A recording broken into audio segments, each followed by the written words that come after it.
Right now, 10% of the visible universe is moving, not randomly, not in all directions, in one direction, towards something we cannot see at 600 kilometers per second, beyond the edge of what any telescope can reach. We call it dark flow, and the standard model of cosmology has no explanation for it. Because the only thing that could drag that much of the cosmos in a coordinated direction from beyond our cosmic horizon is gravity. And the only things massive enough to produce that gravity in some of the leading frameworks of modern physics are entire universes. If you've been here before, you know we go deep. If you're new, subscribe, settle in, and stay until the end. Because this one gets stranger the further in we go.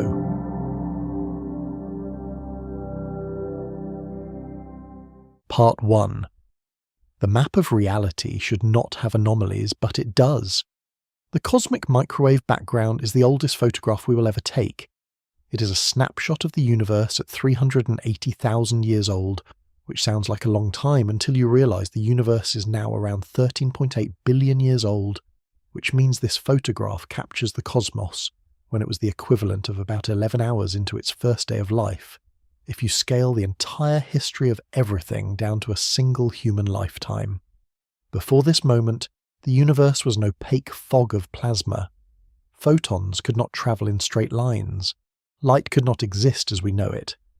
Then, at that 380,000 year mark, the universe cooled enough for electrons to bind to protons. The fog cleared, and a flash of light was released in every direction at once. That light has been travelling ever since, stretched, red-shifted, cooled down to a temperature of about 2.7 Kelvin, just a hair above absolute zero. And we can still see it. We can still photograph it.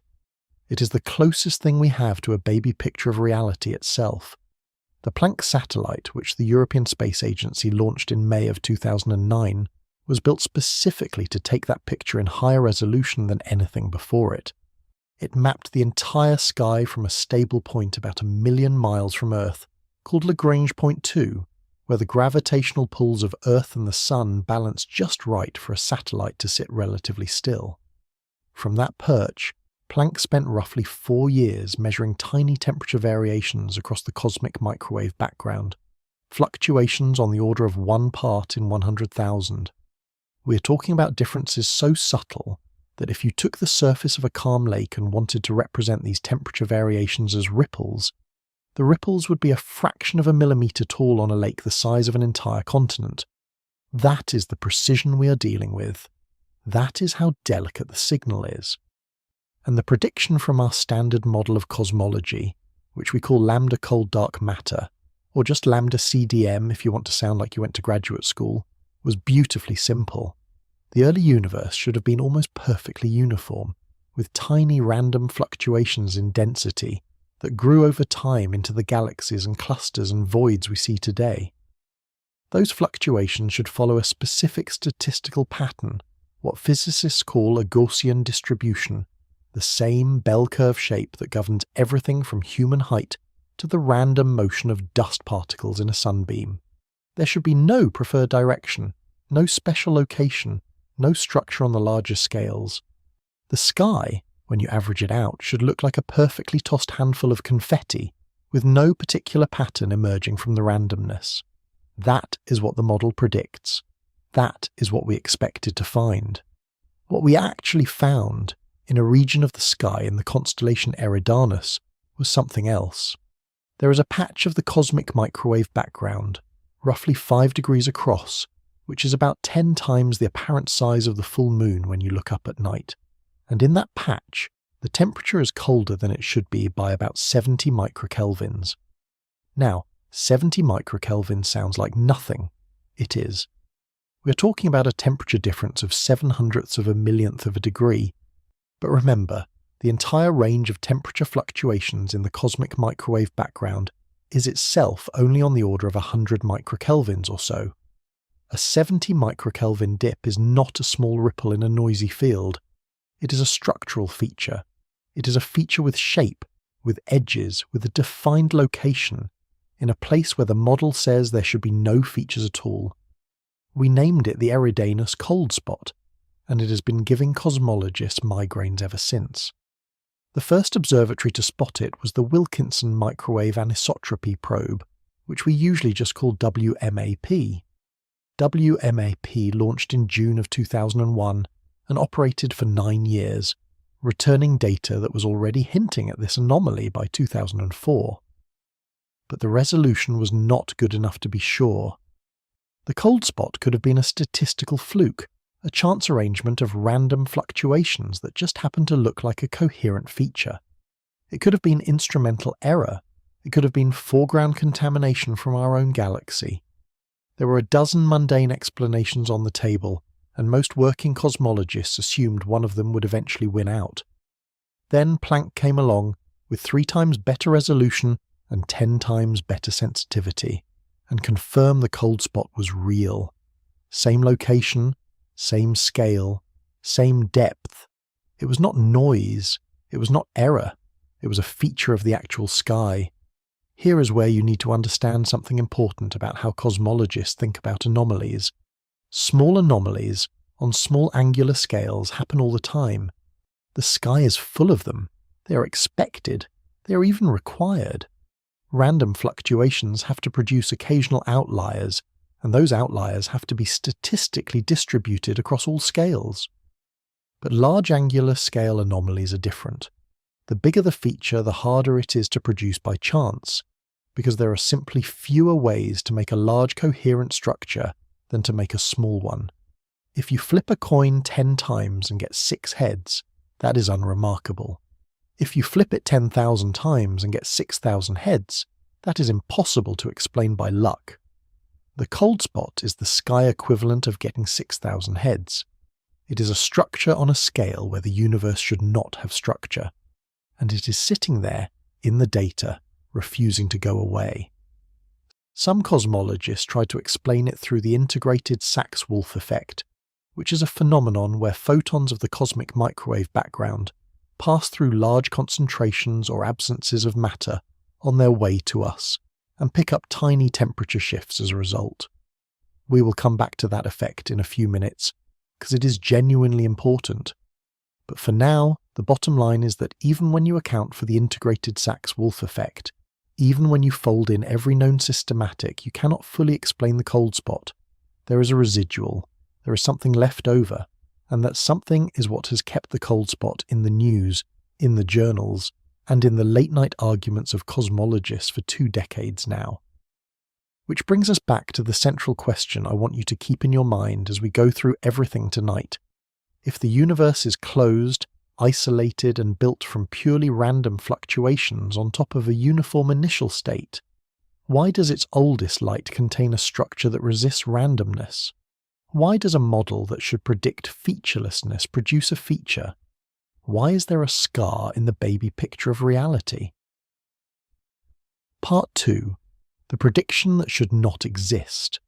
2 years before Planck launched, 3 years before its first data release, and 7 years before the cold spot was officially confirmed by Planck data, a theoretical physicist named Laura Massini-Houghton sat down with her colleagues and published a series of papers between 2006 and 2008 that did something almost no theoretical paper in modern cosmology has ever done. She made a specific, locatable, falsifiable prediction about what the cosmic microwave background should look like, based on the assumption that our universe is not alone. Not metaphorically, mathematically. She used the framework of the multiverse, the same multiverse that most physicists treated as either a philosophical curiosity or an embarrassing implication of inflationary theory, and she said, if this is real, here is what we should see. The multiverse, in this context, does not mean the parallel realities of comic books or science fiction. It means something more specific and more strange. The leading theory of how our universe began, called inflation, says that in the first fraction of a second after the Big Bang, space itself underwent a period of exponential expansion, doubling in size every 10 to the negative 37 seconds for a time. Inflation explains why the universe is so flat, why the cosmic microwave background is so uniform, and why structure exists at all. It is wildly successful as a theory. but it has a strange side effect. Once inflation starts, in most versions of the theory, it never completely stops. Different regions of the inflating space exit inflation at different times, forming bubbles. Each bubble becomes its own universe, with its own physical constants, its own initial conditions, its own history. Our universe is one bubble in an infinite inflating sea. That is the picture. That is what the math, when followed honestly, seems to suggest. And Massini-Houghton, working with collaborators including Richard Holman, asked a question that almost nobody else had thought to ask. What if our bubble universe, in its earliest moments, was entangled with neighbouring bubble universes? Quantum entanglement is a weird and well-tested phenomenon where two particles, once they have interacted, can remain correlated across any distance, such that measuring one instantly tells you something about the other. If our universe was born in a quantum state that included neighbouring universes, then as it grew and decoherence kicked in, that entanglement should leave traces. Specifically, it should leave traces on the largest observable scales of our universe, which is to say, on the cosmic microwave background. The math predicted that decoherence between our bubble and others would produce a few specific imprints, a suppression of power on the larger scales, a giant void, and most strikingly a cold spot of a particular size in a particular hemisphere of the sky. She published this prediction in 2006.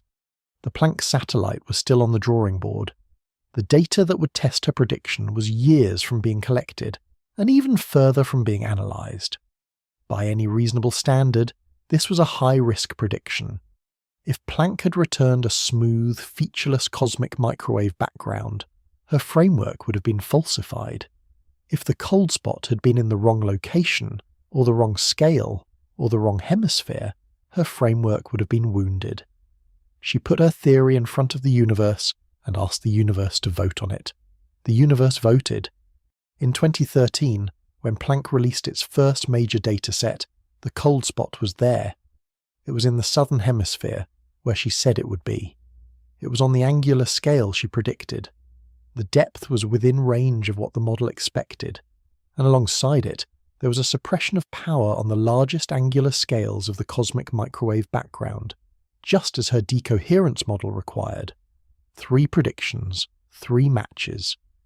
From a theory that, to be very clear, was treated as fringe by most of the cosmology community at the time of its publication. Now, I have to be careful here, because I do not want to oversell this. The cosmology community did not collectively change its mind in 2013. Most cosmologists still consider the cold spot to be either a statistical fluctuation, a foreground contamination effect, or a result of the integrated Sachs-Wolf interaction with a giant supervoid. The argument that Massini-Houghton's prediction matches the data is contested. Some critics have pointed out that her predictions had enough flexibility in them that other cold spot-like configurations would also have been declared a match. Others have argued that the statistical significance of the cold spot is not as high as it first appears, because we are looking at a sky full of features, and naturally we will find some of them anomalous. These are real critiques. They deserve to be taken seriously. But here is the thing. Even the most skeptical cosmologist has to grapple with the fact that a theoretical framework, built on the assumption that our universe interacts with others, made a series of predictions about features in the cosmic microwave background, and those features showed up. Maybe it is coincidence. Maybe it is a remarkable case of a theory that got lucky in 3 dimensions at once. Or maybe the universe is telling us something about its own boundaries that we have not been willing to hear. The honest answer is that we do not know yet. The honest answer is that this is exactly the kind of result that makes physicists stay up at night, arguing with each other, designing new experiments, refining their statistical tools. Because if she is right, even partially right, then the implications are enormous. It means our universe carries a fingerprint on its oldest light of something that exists outside of it. It means the cosmic microwave background is not just a record of our universe's birth, it is a record of our universe's neighbourhood, which puts us right back on the central thread of this entire conversation. If a theoretical framework can predict a scar in the sky before that scar exists in any data, if the prediction lands at the right size, the right location, and the right hemisphere, what does that say about the completeness of the cosmic map we have been working with? What does it say about the assumption that our universe is closed? Part 3. The Eridanus void where the universe went missing. To take that question seriously, we have to look at the most popular conventional explanation for the cold spot, which is the supervoid hypothesis. And I want to go through this carefully because this is the explanation that mainstream cosmology has tried hardest to make work, and understanding why it does not quite get there is essential to understanding why the cold spot remains genuinely strange. The integrated Sachs-Wolf effect, which I mentioned earlier, is real and well tested. Here is how it works. A photon of the cosmic microwave background is travelling toward us across billions of light years. Along the way, it passes through regions of space that contain different amounts of matter. When it enters a region with a lot of matter, like a galaxy cluster, it falls into a gravitational potential well, gaining a tiny bit of energy. When it climbs back out the other side, it loses that energy again. In a static universe, those two effects would cancel out perfectly, and the photon would emerge with the same temperature it had when it entered. But our universe is not static. It is expanding, and the expansion is accelerating, driven by something we call dark energy. So while the photon is crossing the gravitational potential well, the well itself is stretching out, becoming shallower. The photon falls in but climbs out of a smaller hole than the one it entered. The result is that it gains a little energy on net, a slight increase in temperature. The opposite happens for voids. A photon entering a void climbs up a small hill of negative potential, then descends back down a smaller hill on the other side, losing a tiny bit of energy and arriving cooler. So if you have a really, really big void in the foreground between us and the cosmic microwave background, photons passing through it should arrive slightly colder than photons that did not. The question then is whether there is a sufficiently large supervoid in the direction of the Eridanus cold spot to explain its temperature deficit. And the answer, after years of careful surveys using instruments like the 2-mass redshift survey, the WISE infrared survey, and the Sloan Digital Sky survey, is yes and no. There is a void there. It is real. It was first identified in 2007 by Lawrence Rudnick, Shay Brown, and Lilia Williams, who found a striking deficit of radio sources in the direction of the cold spot. Subsequent galaxy surveys confirmed the presence of an underdense region. And this is not a small underdensity. We are talking about a structure that may be as large as 1.8 billion light-years across, which would make it one of the largest known voids in the observable universe. To put that in perspective, our entire Milky Way galaxy is about 100,000 light-years across. The largest galaxy clusters are on the order of tens of millions of light-years. A void of 1 billion light-years is not just a hole in the cosmos, it is a continent of nothing in a universe of somethings. The problem is that even a void of that size, when you run it through the integrated Sachs-Wolf equations, does not fully account for the temperature deficit of the cold spot. It explains some of it. Maybe a third, maybe a half, depending on the exact parameters you assume. But there is a residual. There is a leftover coolness in the cold spot that even the largest supervoid we know of cannot quite reach. And the size of that supervoid is itself anomalous within the standard cosmological model. Lambda CDM does not predict that voids of 1.8 billion light-years should exist with the frequency we're finding them. The void itself is a problem for the model, even before you ask it to explain the cold spot it sits in front of. So what we are left with is a cold spot that may be partially caused by a supervoid, which itself should not exist at the size and frequency it does, sitting in a region of the sky that was predicted in advance by a model based on multiverse decoherence, and for which the residual unexplained temperature deficit remains stubbornly resistant to conventional explanation. You can stack mundane explanations together and account for most of the anomaly, but you cannot account for all of it. Something is left over. Something in a region of the sky associated with both the largest void we have ever found and a temperature dip that no single mechanism fully explains behaves as though a piece of the cosmic map is genuinely missing. I want to pause on that phrase, genuinely missing, because it points at something deeper than just a numerical residual. It points at the possibility that the cosmic microwave background is not just an image of our universe at birth, but a boundary condition, a surface where what is on this side of our cosmic horizon meets, in some sense, what is on the other side. Even if the supervoid is natural, even if the cold spot is partially explained by mundane gravitational physics, something still behaves as though a piece of the sky is incomplete, as though there is information missing from the map, and the most parsimonious frameworks for explaining missing information at the largest cosmic scales are the same frameworks that say, our universe is not alone. Part 4. The first crack in the closed universe assumption. The cold spot does not exist in isolation. That is the part that, when I first started reading deeply into this material, kept me up at night more than the cold spot itself. The cosmic microwave background contains several other large-scale anomalies that, taken together, form a pattern that is much harder to dismiss than any single one of them individually. There is the hemispherical asymmetry, sometimes called the dipole asymmetry, where one half of the sky has slightly stronger temperature fluctuations than the other half. This is not subtle. The amplitude of fluctuations in the southern ecliptic hemisphere is detectably different from the amplitude in the northern ecliptic hemisphere. Lambda CDM, the standard model, predicts essentially perfect statistical isotropy at the larger scales. The hemispherical asymmetry is a violation of that prediction.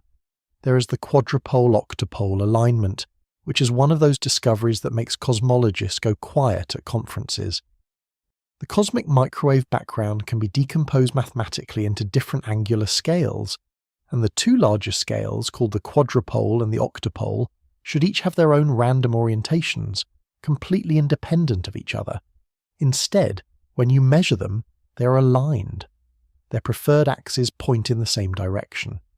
This direction is so well defined that physicists have given it a name, the axis of evil, which is half a joke and half an admission of how strange it is.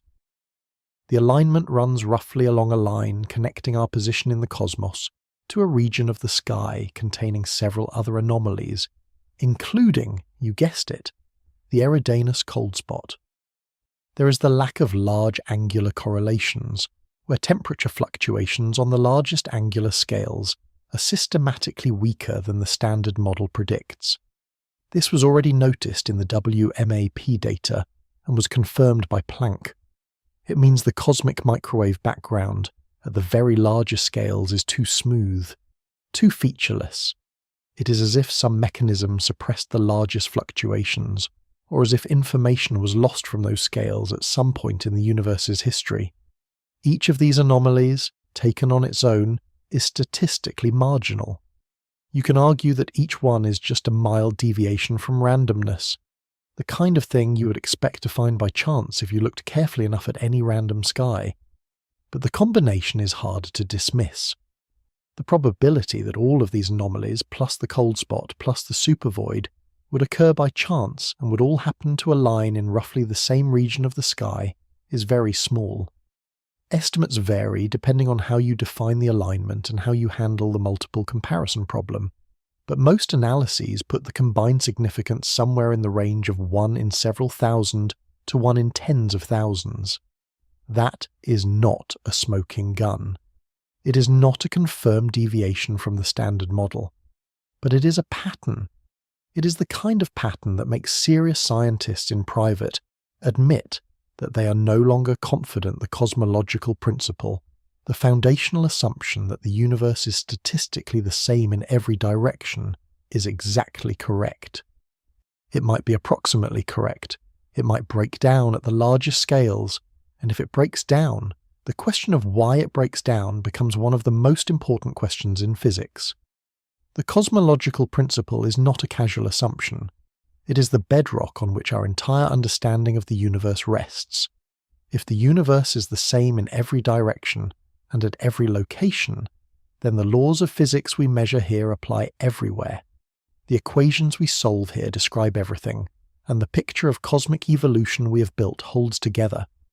If the cosmological principle is wrong, even slightly wrong, then the universe has a preferred direction, or a preferred location, or both.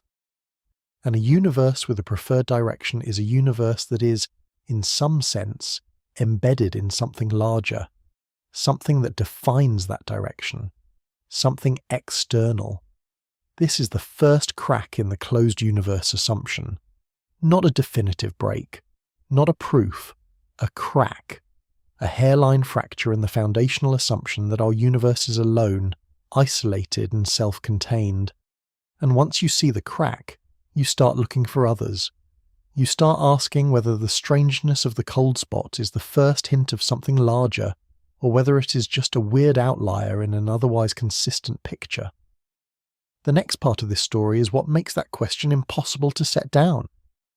Because if the sky is not statistically uniform, then the assumption of a closed, isolated cosmos begins to weaken. And the moment you let go of that assumption, the rest of the data starts to look very different. What has been hiding in the motion of galaxies, 10% of everything we can see, is the next thing we need to talk about. Part 5. The universe that is moving too fast in one direction. In 2008, an astrophysicist named Alexander Kashlinsky and his collaborators at the NASA Goddard Space Flight Center published a paper that should have been impossible. They had been studying the motion of galaxy clusters across enormous cosmic distances using a clever technique that involves the cosmic microwave background itself. And they found something the standard model said could not be there. The technique they used is called the kinematic Sunyaev-Zeldovich effect. Here is how it works in plain language. When the photons of the cosmic microwave background pass through a hot gas, like the gas inside a galaxy cluster, they scatter off the energetic electrons in that gas. If the cluster is moving relative to the cosmic microwave background, the scattering produces a tiny shift in the temperature of the photons that come from the direction of that cluster. Move toward us, the photons get slightly hotter. Move away, slightly cooler. The shift is incredibly small. We are talking about temperature changes on the order of microkelvins at most. But by averaging the signals from many clusters in the same region of sky, you can pull a coherent motion out of the noise. Kashlinsky and his team did exactly that, and they reported a startling result. Galaxy clusters across a region of the sky, out to distances of around 3 billion light-years, appeared to be moving together in a coherent flow. The bulk velocity they measured was around 600 to 1,000 kilometers per second. The flow was directed toward a specific point on the sky, in the direction of the constellation Centaurus and Hydra, although the precise direction has shifted slightly with subsequent analyses. They called the phenomenon dark flow, and the standard model of cosmology has been struggling with it ever since. Here is why dark flow is such a problem. Within lambda CDM, large-scale flows are expected to exist, but they should be small and they should diminish with distance. The gravitational influence of nearby structures like superclusters can pull galaxies into local currents. But on scales of billions of light-years, the universe should be smooth enough that any coherent motion should average out to nearly zero. The standard model predicts that bulk flows on scales of 3 billion light-years should be on the order of tens of kilometers per second at most. Kashlinsky reported 600 or more. That is not a small discrepancy. That is the universe moving an order of magnitude faster than the model says it should, in a coherent direction, across a volume of space that contains a substantial fraction of everything we can see.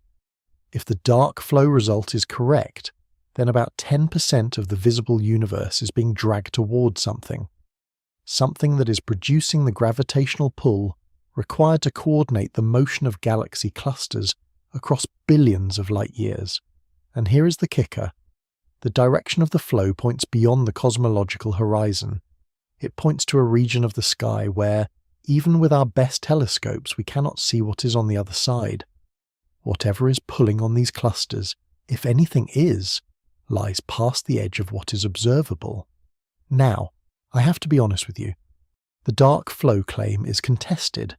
Some studies, including reanalyses of the same kinematic Sunyaev-Zeldovich data using improved techniques and more recent Planck data, have not been able to reproduce the original signal.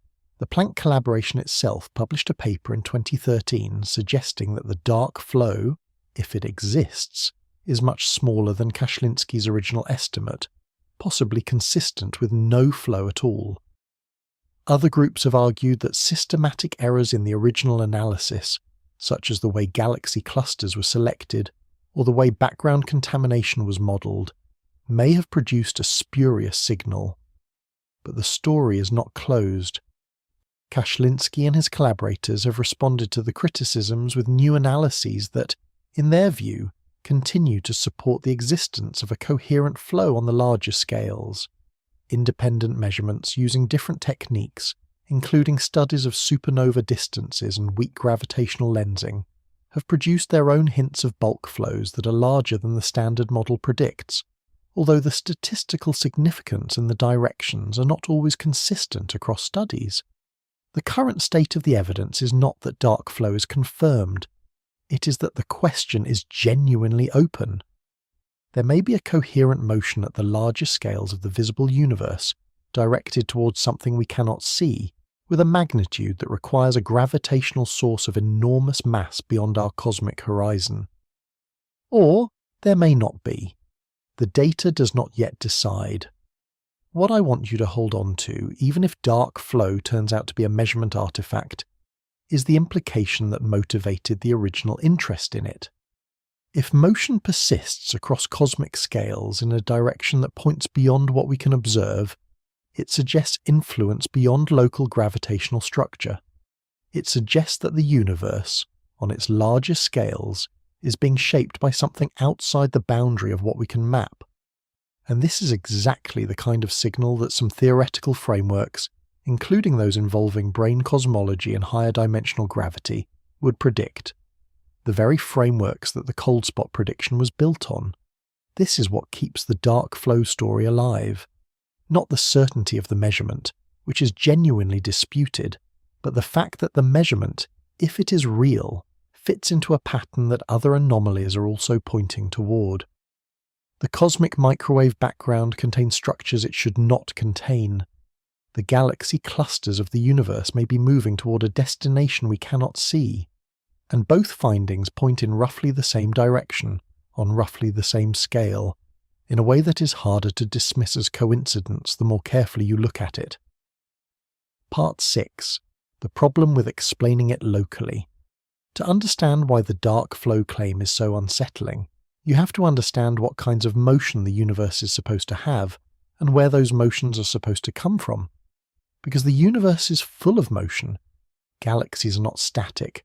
Clusters are not static. Even our own Milky Way is being pulled in a particular direction by a complex interplay of gravitational forces from nearby cosmic structures. So when we say there is an anomalous flow, we are not saying that motion itself is anomalous. We are saying that this particular motion does not have a known source. Our local cosmic neighbourhood is part of a structure called the Laniakea supercluster, a concept introduced in 2014 by R. Brent Tully and his collaborators. Laniakea is enormous. It contains the Milky Way, the Andromeda Galaxy, the Virgo cluster, and tens of thousands of other galaxies, spread across about 520 million light-years. Within Laniakea, all of these galaxies are flowing toward a central gravitational basin. The basin is called the Great Attractor, and it sits in a region of the sky obscured by the plane of our own galaxy, which makes it hard to observe directly. Beyond the Great Attractor, even further away, lies the Shapley supercluster, an even more massive concentration of galaxies that is contributing to the pull on our local universe. This is well-mapped territory. We know the masses involved, we know the velocities. The motion of our galaxy toward the Great Attractor, at about 600 kilometers per second, is consistent with the gravitational influence of these known structures. There is nothing mysterious about it on local scales. We are part of a cosmic basin, and we are flowing toward its lowest point, the way water flows downhill. But the dark flow claim is not about local motion. The dark flow claim is about coherent motion on scales of 1 billion to 3 billion light-years, far beyond Laniakea, far beyond Shapley, far beyond any known structure. And here is where the problem becomes clear.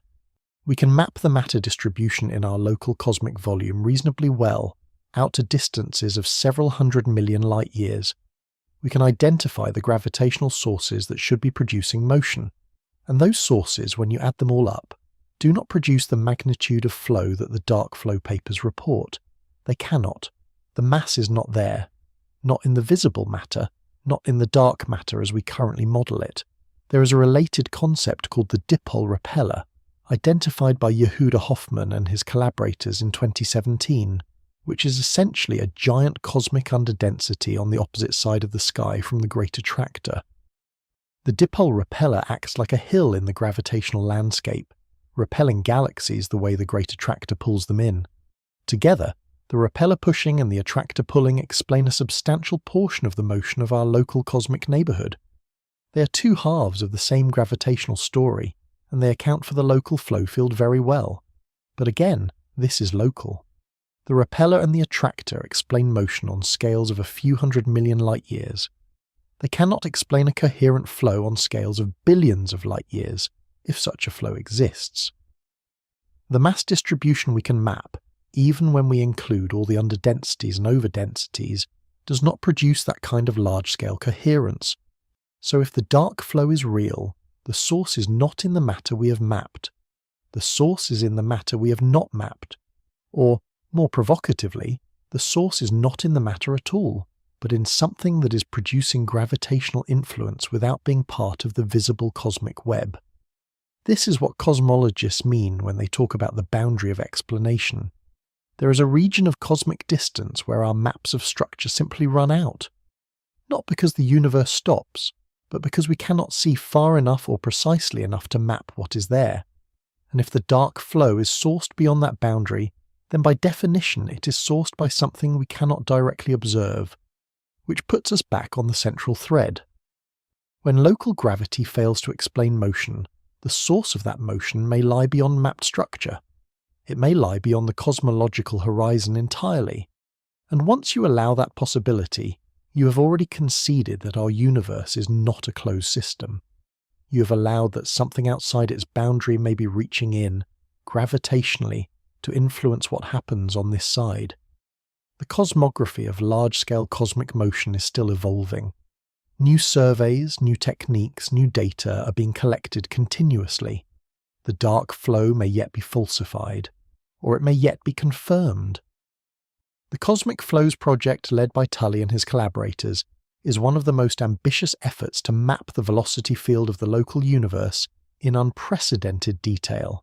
And as it pushes outward to greater distances, it will either find that the flow field smooths out, in which case dark flow becomes harder to support, or it will find that the flow continues to be coherent at the larger scales, in which case the case for an external gravitational influence will become stronger. We do not yet know which way the data will fall, but the question is being asked seriously by serious people with the best instruments humanity has ever built. And the question itself is the point. The question itself is what tells you that the closed universe assumption is no longer holding up under the weight of the data. Part 7. The universe that refuses to agree with itself.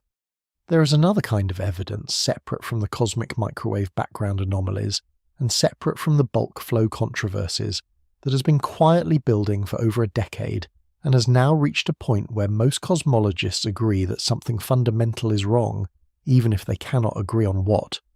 It is called the Hubble tension, and it is in some ways the most dramatic break between theory and observation in modern physics. The Hubble constant is a number that describes how fast the universe is expanding. It is named after Edwin Hubble, who in 1929 demonstrated that distant galaxies are moving away from us at speeds proportional to their distances, the first observational evidence that the universe is expanding. Since then, measuring the Hubble constant has been one of the central tasks of cosmology.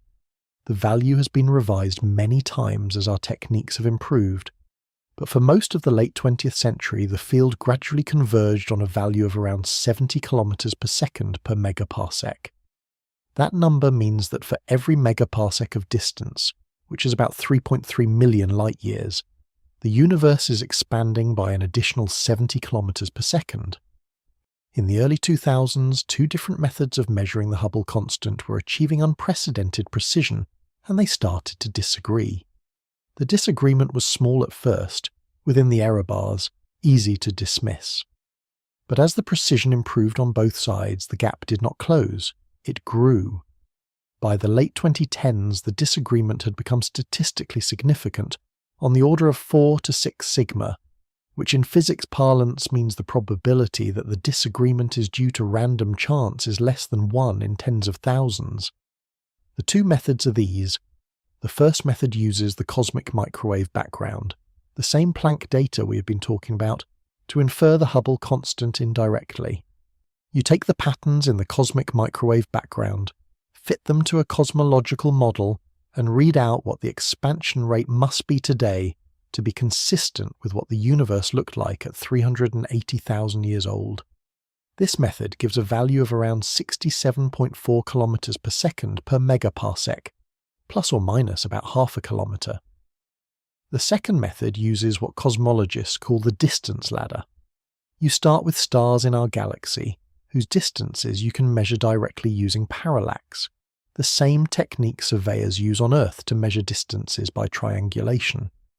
Then you use those nearby stars to calibrate a particular kind of variable star called a Cepheid variable, whose intrinsic brightness can be inferred from its pulsation period. Then you use Cepheids in nearby galaxies to calibrate the brightness of Type 1 supernovae, which are exploding stars bright enough to be seen across the visible universe. Each rung of the ladder is calibrated against the rung below it. When you do this carefully, with the latest data from instruments like the Hubble Space Telescope and the James Webb Space Telescope, you get a Hubble constant of around 73 kilometers per second per megaparsec, plus or minus about 1 kilometer. The two values are different. They are not slightly different. They are differently different, in a statistically significant way, with both methods having been refined and rechecked and cross-validated over more than a decade. The Hubble tension is real. There is also a related discrepancy called the S8 tension, where measurements of how clumpy the universe is on scales of millions of light-years, derived from weak gravitational lensing surveys, disagree with predictions based on the cosmic microwave background data. The early universe, as inferred from Planck, predicts a slightly more clumpy late universe than we actually observe. The discrepancy is smaller than the Hubble tension, around 2 to 3 sigma in most analyses, but it points in the same direction. The early universe model and the late universe model are not quite consistent with each other. What does this mean? It means that somewhere between the cosmic microwave background and the present day, something happened to the universe that the standard model is not capturing. There are several proposals on the table. One is called early dark energy, which posits that a brief burst of dark energy in the early universe altered the expansion history in a way that would resolve the Hubble tension. Another is modified gravity, where the laws of gravity themselves deviate slightly from general relativity on cosmic scales. Another is that there are systematic errors we have not identified in one or both methods. And yet another is that the universe contains physics, on the largest scales, that we have not yet discovered. The reason this matters for our central thread is that the Hubble tension and the S8 tension are not isolated anomalies. They are part of a broader pattern in which the standard model of cosmology, which has worked extraordinarily well for decades, is starting to crack along multiple fronts at once. The cosmic microwave background contains anomalies it should not contain. The largest scales of cosmic motion may be exhibiting flows that local gravity cannot explain. The expansion rate inferred from the early universe disagrees with the expansion rate measured today. The clumpiness of the late universe is not quite what the early universe predicts. If different measurements produce different universes, the model itself may be incomplete. That is what cosmologists are starting to confront. And one of the more provocative possibilities, although by no means the leading one, is that the model is incomplete because it assumes our universe is closed and self-contained, when in fact it is interacting in subtle ways with physics beyond its observable horizon. That hypothesis does not yet have the evidence to support it as a definitive answer, but it is on the table, it is being discussed, it is no longer fringe. Part 8. When detectors start breathing. There is a small story I want to tell you here. It does not deserve a full hour of its own, but it is too strange to walk past without stopping. And once you hear it, I think you will understand why it belongs in this conversation, why it fits, quietly and uncomfortably, right alongside everything else we have been talking about tonight. Beneath the Gran Sasso mountain in central Italy, about 140 kilometers east of Rome, there is a laboratory, not on the mountain, under it. The Laboratory Nazionale del Gran Sasso is carved into the rock of the Apennine Range, buried under about 1,400 meters of solid stone. That is not a design quirk. That is the whole point. At that depth, the mountain acts as a shield. Cosmic rays, the high-energy particles constantly raining down on the surface of the Earth from space, cannot penetrate that much rock. Most of them stop. What you're left with, down there in the dark, is one of the quietest particle environments on the planet. A place where, if a detector registers a signal, you can be reasonably confident it is not just background noise from the universe bombarding you from above. That quietness is exactly what you need if you're trying to detect dark matter. Dark matter, for those who have not spent much time with it, is the name we give to something we know exists but have never directly seen. It makes up roughly 85% of all matter in the universe. It does not emit light. It does not absorb light. It does not interact with the electromagnetic force at all, as far as we can tell. But it has mass, and mass means gravity, and we can see its gravitational fingerprints absolutely everywhere. In the way galaxies rotate too fast for their visible mass to explain. In the way galaxy clusters bend light around them more than they should. In the large-scale structure of the cosmic web, the vast filaments and voids that galaxies trace out across billions of light years. Dark matter is the scaffolding the universe is built on. We just cannot touch it, see it, or point a detector at it and get a clean reading. Or at least, we mostly cannot. Which is where Gran Sasso comes in. One of the experiments running in that underground laboratory is called DAMA. Its successor is called DEMA/Libra. And together they have been collecting data continuously since 1995. That is not a typo. 30 years of uninterrupted operation, which in the world of physics experiments is almost unheard of. The experiment uses crystals of sodium iodide, about 250 kilograms of them in the original setup, scaled up to about 1/4 of a ton in Libra. When a particle passes through a sodium iodide crystal, it produces a tiny flash of light, a scintillation. The detector counts those flashes, simple in principle, extraordinarily difficult in practice, because you are trying to detect particles that interact so weakly with ordinary matter that most of them pass straight through the entire Earth without stopping. Here is what makes the DEMA experiment interesting, and strange, and impossible to cleanly dismiss.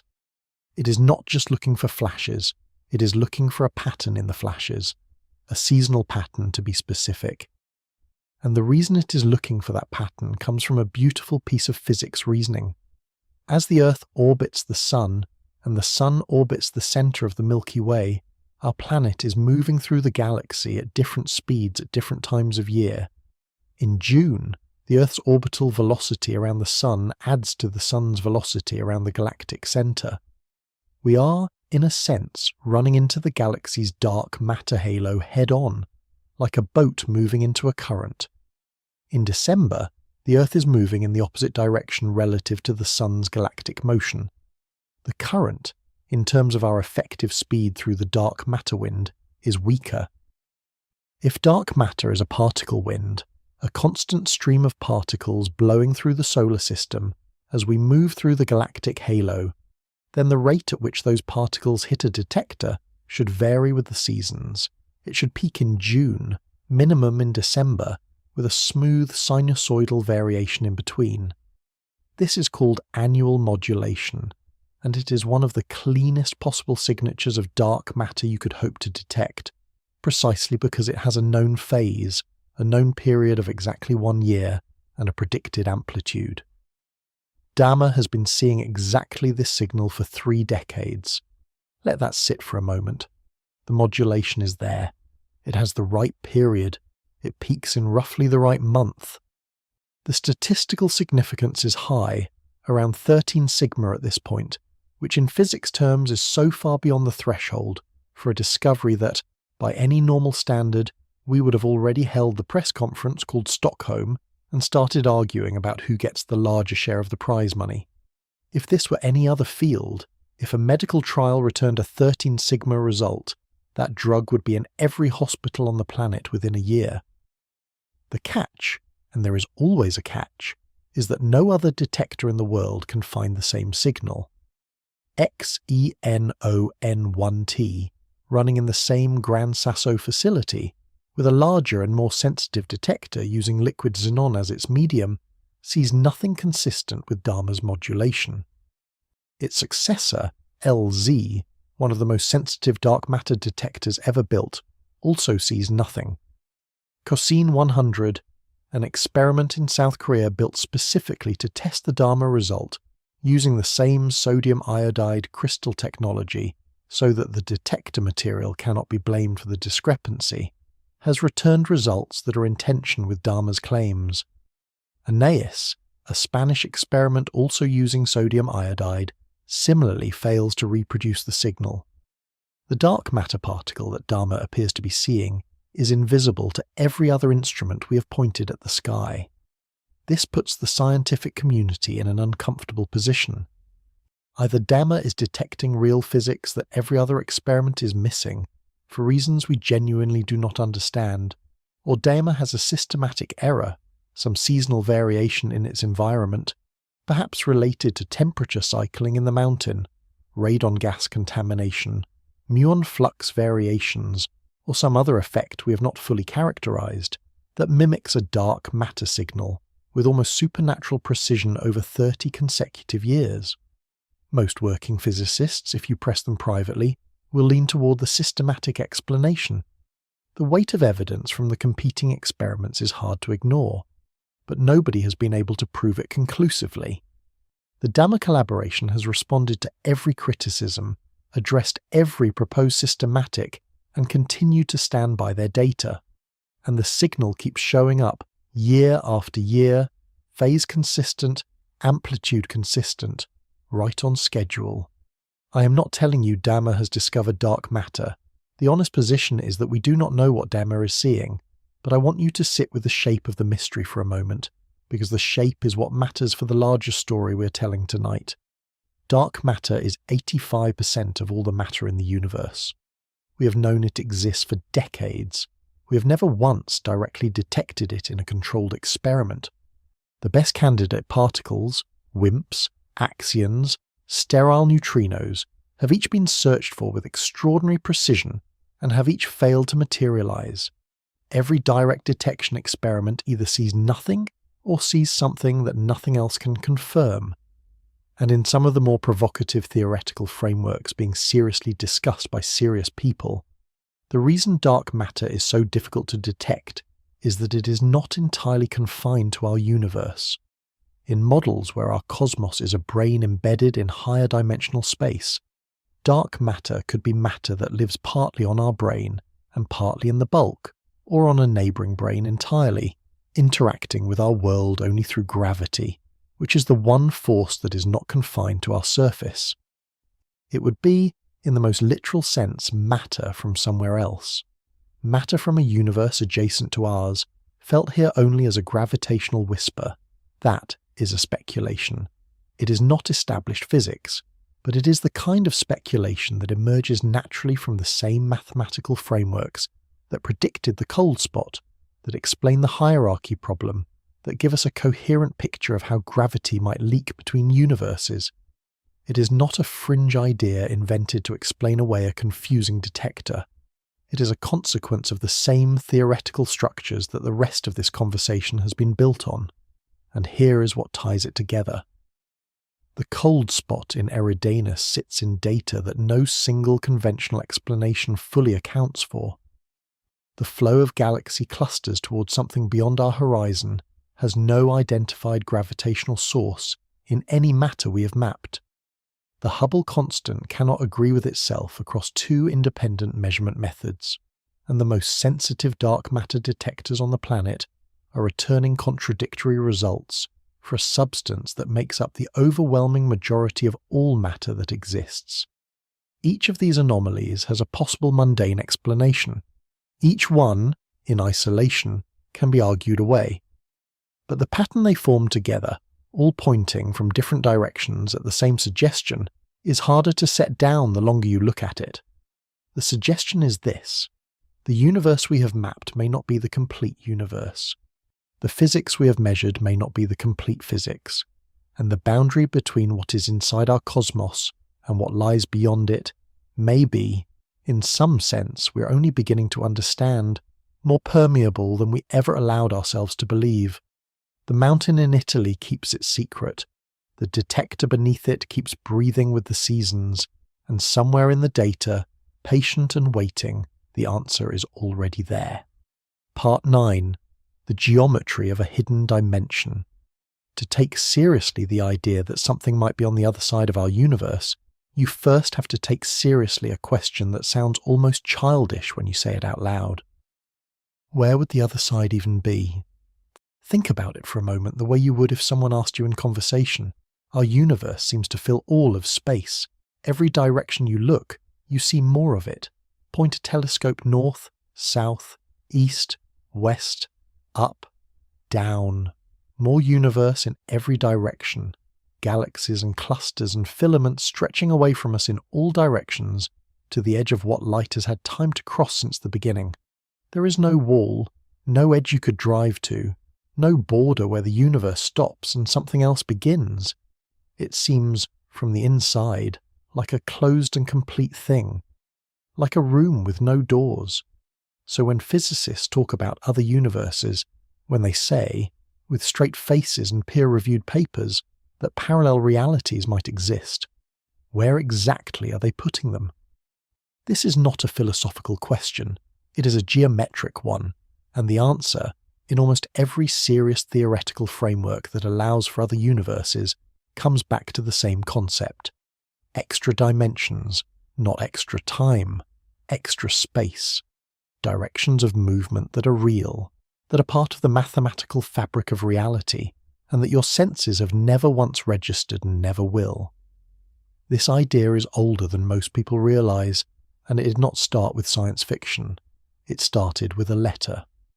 In 1921, a German mathematician named Theodor Kaluza sat down and wrote to Albert Einstein. Einstein had, 6 years earlier, published General Relativity, his description of gravity as the curvature of four-dimensional space-time, 3 dimensions of space, and 1 of time. It was, and remains, one of the most beautiful physical theories ever written. Kaluza had a question. What happens if you generalize those equations to 5 dimensions? What does general relativity look like if you add 1 more spatial dimension to the mix? He worked it out, and what he found was extraordinary. When you write the equations of general relativity in 5 dimensions and then mathematically project them back down to 4, they do not just give you gravity, they split. They give you Einstein's 4-dimensional gravity, yes, but they also give you something else sitting alongside it, perfectly naturally, requiring no additional assumptions. They give you Maxwell's equations, the equations of electromagnetism. Gravity and electromagnetism, 2 forces that had been understood separately for decades, described by completely different mathematical languages, emerged together, unified, from a single geometric theory in 5 dimensions. Kaluza had not set out to unify anything. He had just followed the math, and the math handed him a result that should have taken his breath away. It apparently took Einstein's breath away too, because Einstein sat on the letter for 2 years before responding, which for Einstein was basically a standing ovation. But there was a problem. If a 5th dimension exists, why do we not see it? Why can we not move in that direction? Why does every experiment, every observation, every physical experience we have ever had suggest that space has exactly 3 dimensions and no more? Oskar Klein, a Swedish physicist, proposed an answer in 1926 that has echoed through theoretical physics ever since. The 5th dimension, Klein said, is there. We just cannot see it because it is curled up, rolled into itself so tightly that it forms a tiny loop, with a circumference on the order of the Planck length, about 10 to the negative 35 meters, which is so small that it makes a proton look like a continent by comparison. Klein's image for this was elegant. Imagine looking at a garden hose from far away. From a distance, it looks like a line, one-dimensional. You only see its length. But walk up close and you realize the hose has a second dimension, its circumference, which you can travel around if you're small enough. The circumference was always there. You just could not see it from far away. Klein was saying our universe is like that hose. 3 large dimensions we can walk around in, and at least one more curled up so small that we pass through it billions of times per second without ever noticing. The Kaluza-Klein theory was eventually set aside as quantum field theory matured and the standard model of particle physics took shape. But the idea of extra dimensions did not die. It went underground, the way good ideas often do, and came back decades later wearing a completely different suit. In the 1970s and 1980s, string theory began to take shape as a candidate for a unified description of all the forces and particles in nature. The central idea of string theory is that the fundamental constituents of reality are not point particles, but tiny one-dimensional vibrating strings. Different vibrational modes of these strings correspond to different particles. The electron is one mode, the quark is another. The graviton, the hypothetical particle that carries the gravitational force, is another. It is an elegant picture, and it has some remarkable properties. But there is a catch, and it is a big one. For the mathematics of string theory to be internally consistent, for the equations to not produce nonsense, space-time cannot have 4 dimensions. It needs either 10 or 11, depending on which version of the theory you're working with. 6 or 7 of those dimensions, just as Klein proposed, are curled up at scales too small for any current experiment to detect. The rest are the 3 large spatial dimensions and 1 time dimension we're familiar with. For a long time, this was the picture. Extra dimensions exist, the theory says, but they are irrelevant to anything we could ever measure. They are mathematical bookkeeping, interesting for the internal consistency of the theory, invisible to the rest of physics. Then, at the end of the 1990s, something shifted. Joseph Polchinski, working at the University of California, Santa Barbara, showed that string theory did not just contain strings. It naturally contained higher dimensional objects called branes, short for membranes, extended surfaces of various dimensionalities embedded in the full higher dimensional space. A 1 brane is a string. A 2 brane is a membrane, like a sheet. A 3 brane is a volume. And a 3 brane that extends across all 3 of our familiar spatial dimensions, embedded in a higher dimensional bulk. Well, that would look exactly like a universe.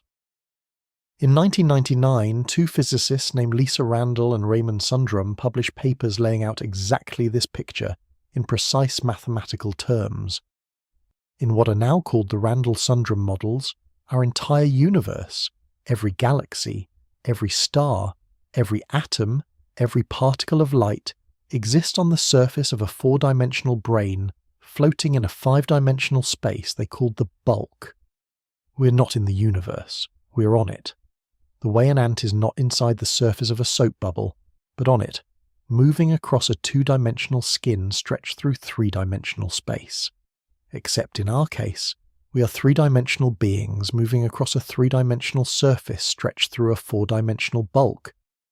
And crucially, in some versions of the Randall-Sundrum geometry, the extra dimension is not small, it can be large, it can even be infinite depending on how the geometry of the bulk is warped.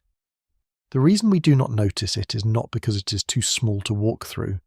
It is because almost everything we are made of is physically confined to the brain. And I want to pause on that word, confined, because it is doing a lot of work. In the Randall-Sundrum framework, photons cannot leave the brain.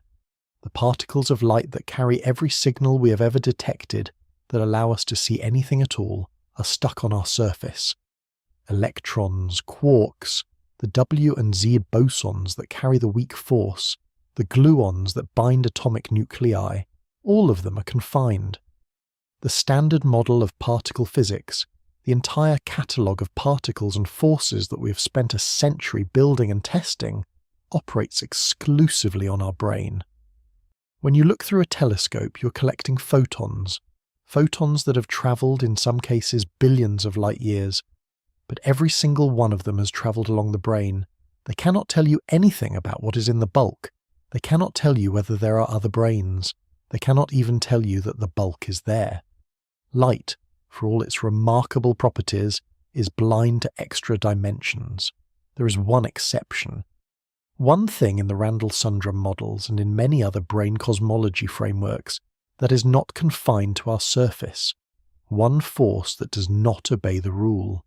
One messenger that can travel through the bulk as freely as it travels across the brain, and that force is gravity.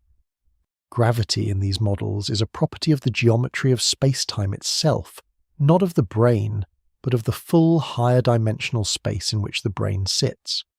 Gravitons, the particles that carry gravitational interaction, can propagate into the bulk. They can travel through extra dimensions. They can, in principle, reach other brains. And if there are other brains, other universes parallel to our own, separated from us not by any distance we can point to, but by an offset in a direction our instruments cannot look, their gravity could reach us. We would feel it. We would not know where it was coming from. We would measure a force with no identifiable source, tugging on our matter, shaping our cosmos, and producing effects that no map of our own universe's contents could explain away.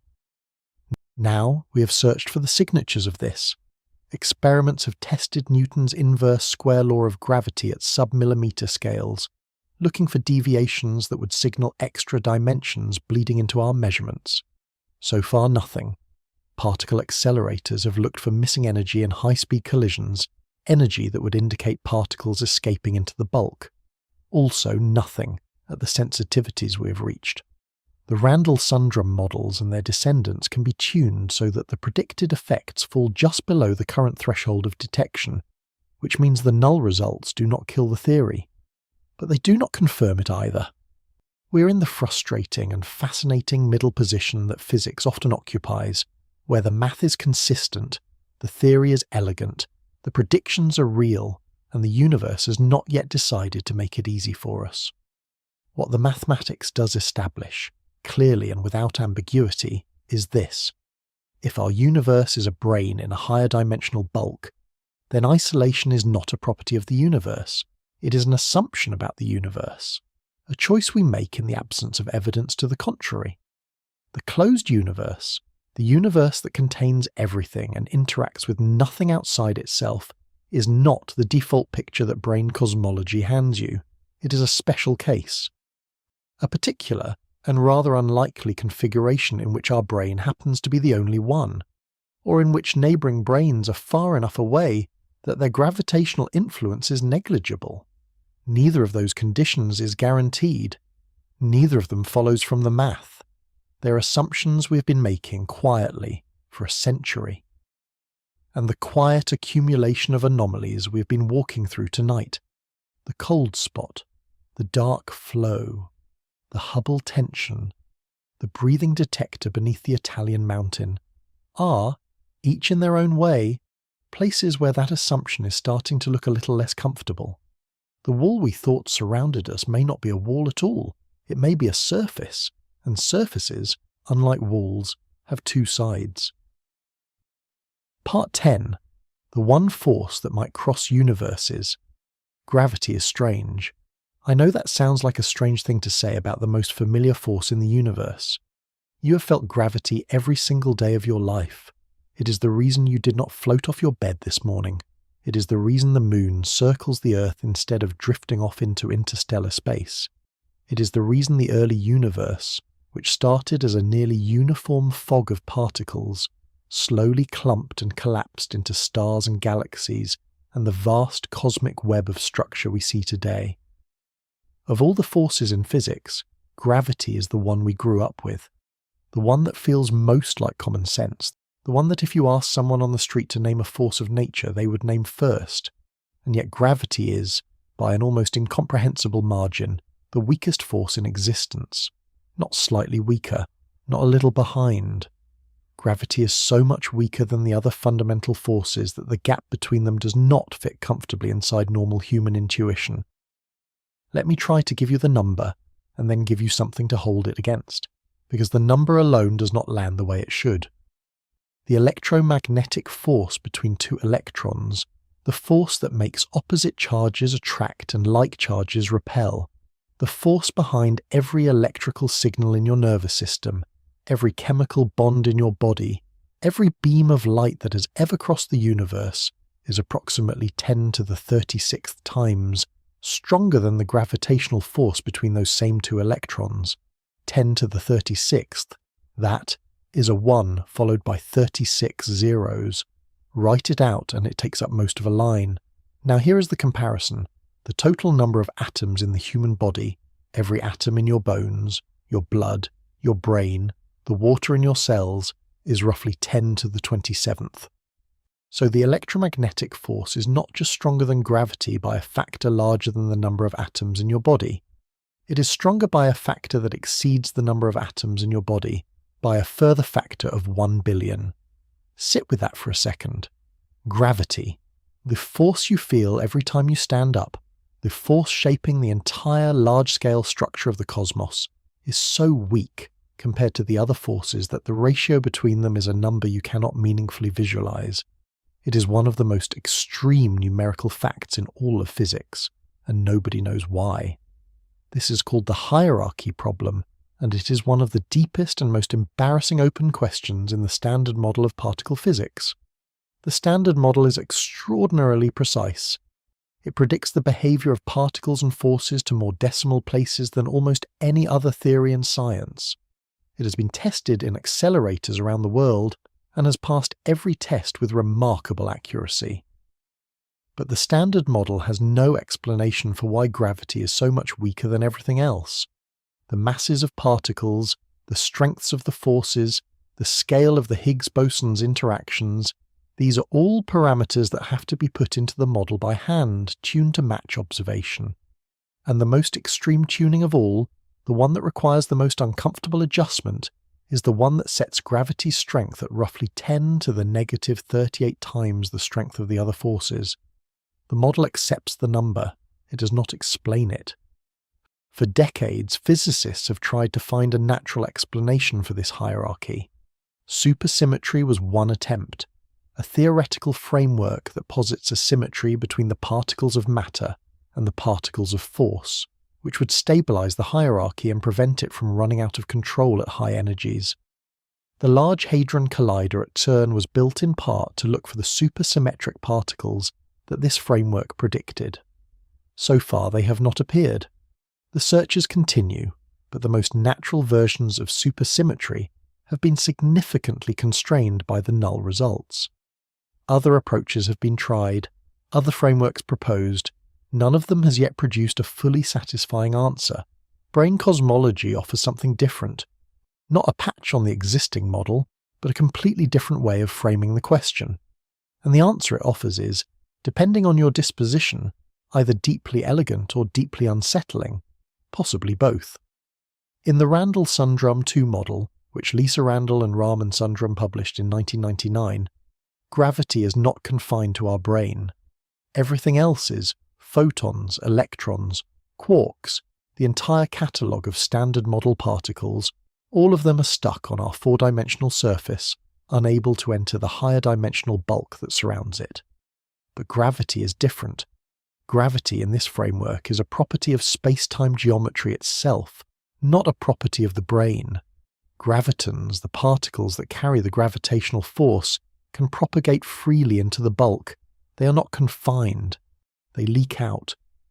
And here is where the hierarchy problem gets its most interesting proposed solution. If gravity spreads into extra dimensions while all the other forces stay on the brain, then gravity gets diluted. Imagine the difference between shining a flashlight in a closed room versus shining it into an open field at night. In the closed room, the light bounces off the walls and stays concentrated. In the open field, it spreads in all directions and fades quickly with distance. The other forces are like light in the closed room, confined to the brain, unable to escape, concentrated at full strength. Gravity is like light in the open field, spreading into the bulk in directions we cannot see, thinning out as it goes, arriving at our brain already diluted by its journey through extra dimensions. Gravity is not actually weak. It just looks weak from where we are standing, because we are measuring the fraction of it that remains on our brain after most of it has leaked away into dimensions we cannot access. The true strength of gravity, in the bulk, may be comparable to the other forces. What we measure is the remainder, the shadow, and the extraordinary weakness of gravity, that 10 to the 36th power gap that the standard model cannot explain, becomes in this picture not a coincidence requiring fine-tuning, but a natural consequence of living on a surface in a larger space. The hierarchy problem dissolves, not because the math gets simpler, but because the geometry explains the number. That is already a remarkable result. But gravity leakage, if it is real, has further implications that go well beyond resolving a theoretical puzzle about particle physics. If gravitons can leak into the bulk, they can travel through it. And if the bulk contains other brains, other universes, parallel to our own, offset from our surface in a direction we cannot point to, then gravity from those brains can reach us. It does not need to travel through our space. It travels through the bulk and arrives at our brain from a perpendicular direction, like sound passing through a wall between two rooms. You cannot see through the wall, you cannot reach through it, but you can hear what is on the other side. This is where the theoretical framework connects back to the anomalies we have been looking at throughout this video, and the connection is not vague or hand-wavy. It is specific. The dark flow, the claimed coherent motion of galaxy clusters across billions of light-years towards something beyond our observable horizon, has no identified gravitational source within any matter we have mapped. Local structures, the Great Attractor, the Shapley supercluster, the dipole repeller, account for motion on scales of hundreds of millions of light-years. They cannot produce a coherent flow on scales of billions of light-years.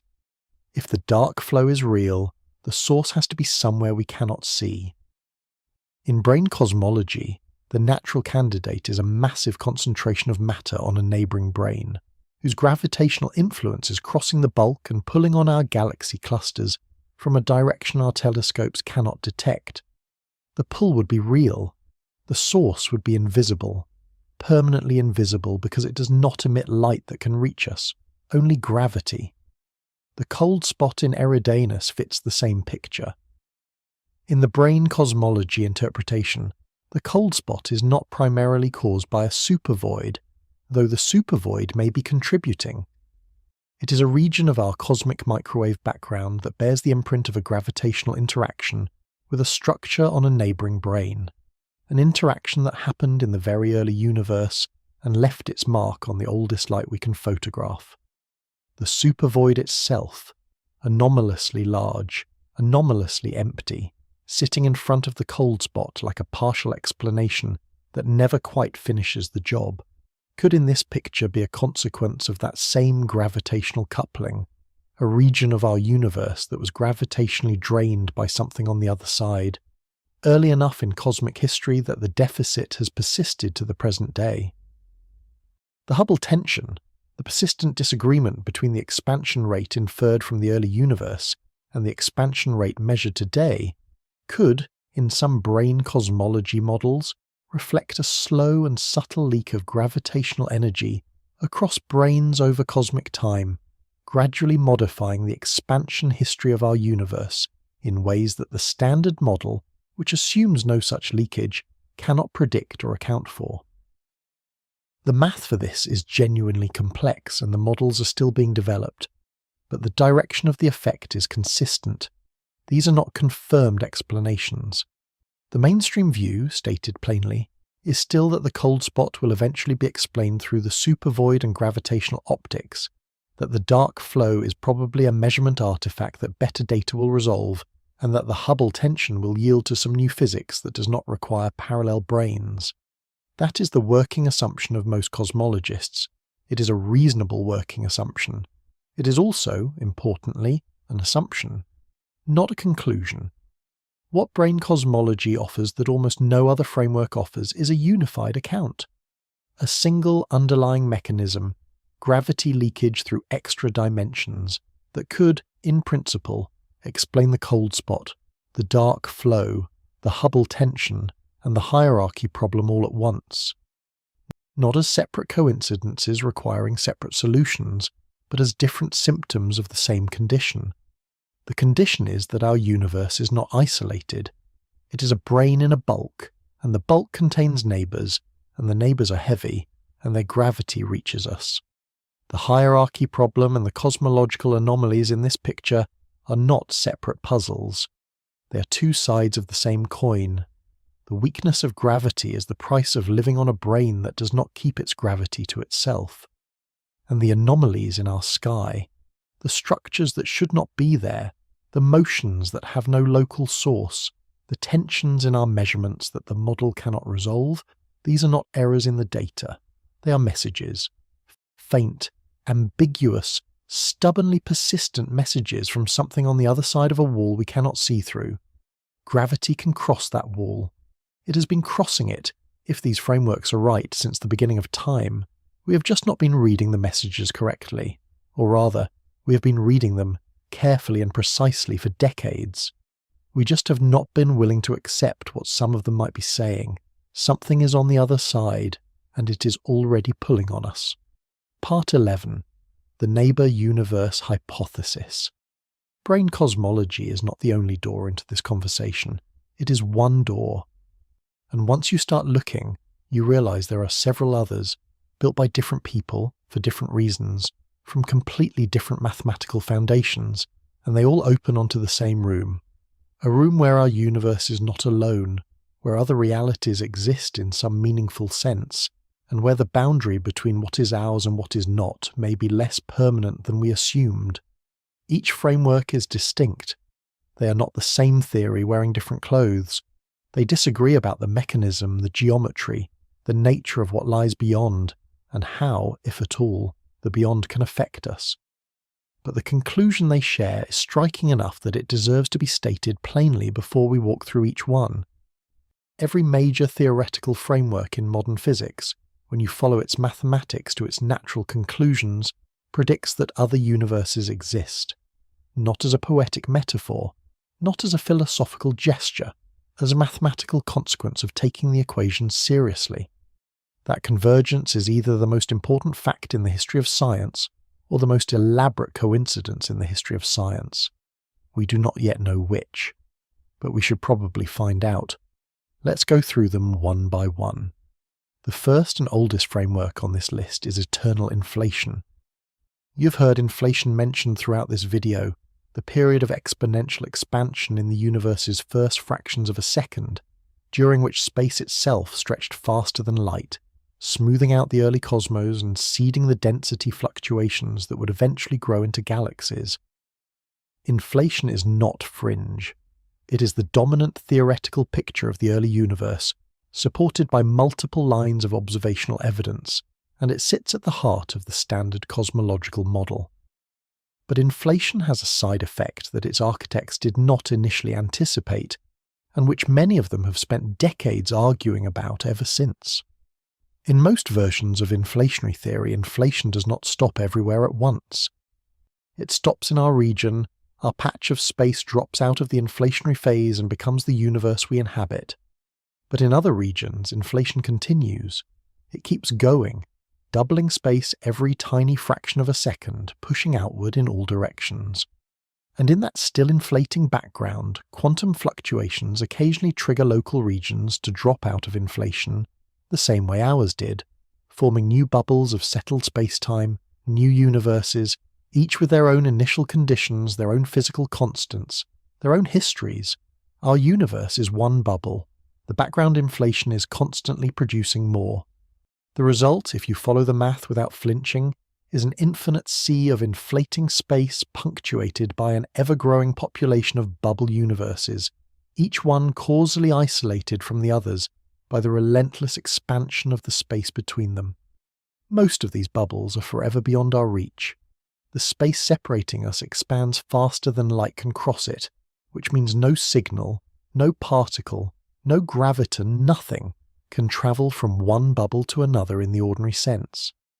But there is an exception, and it is the exception that has motivated some of the most careful observational searches in modern cosmology. If two bubble universes nucleate close enough together, early enough in their histories, they can collide before the space between them has expanded enough to separate them forever. A bubble collision is not a gentle event. It is a cosmic impact, a moment when two entire universes press against each other, exchange energy across their shared boundary, and then are pulled apart by the ongoing expansion, leaving each one forever marked by the encounter. What does that mark look like? It looks like a circular feature in the cosmic microwave background, a ring or disk of slightly altered temperature, centered on the point in the sky where the collision boundary intersected our observable universe. The shape is specific, the statistics are specific, and several research groups, including a team led by Stephen Feeney in the early 2010s, have gone looking for exactly these features in the Planck data, using sophisticated algorithms designed to pick out circular patterns that the standard model would not produce. The results have been genuinely ambiguous, which is a different thing from negative. A handful of candidate features have been identified that are statistically consistent with what bubble collisions would produce. None of them has reached the significance threshold that would constitute a confirmed discovery. The gold standard in physics is 5 sigma, and none of the candidates have cleared it convincingly. The search continues as analytical techniques improve. The current state of the evidence is that we have not found a bubble collision, but we have also not ruled them out.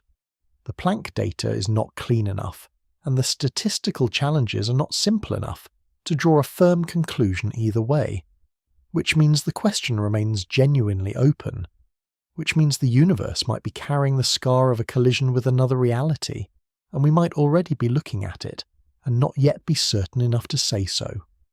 The second framework is the string landscape, and this one requires you to hold two ideas in your head at the same time, because it is the combination that produces the multiverse, not either idea on its own. String theory, which we discussed in the previous section, requires extra dimensions of space to be mathematically consistent. Those extra dimensions can be curled up in many different ways, different shapes, different sizes, different topological configurations. Each distinct way of curling up the extra dimensions corresponds to a different solution of the string theory equations. And the number of distinct solutions is not small. It is not 100, or 1,000,000, or even a number with a name that fits in a sentence. The current best estimate is something in the vicinity of 10 to the 500th power. That is a 1 followed by 500 zeros.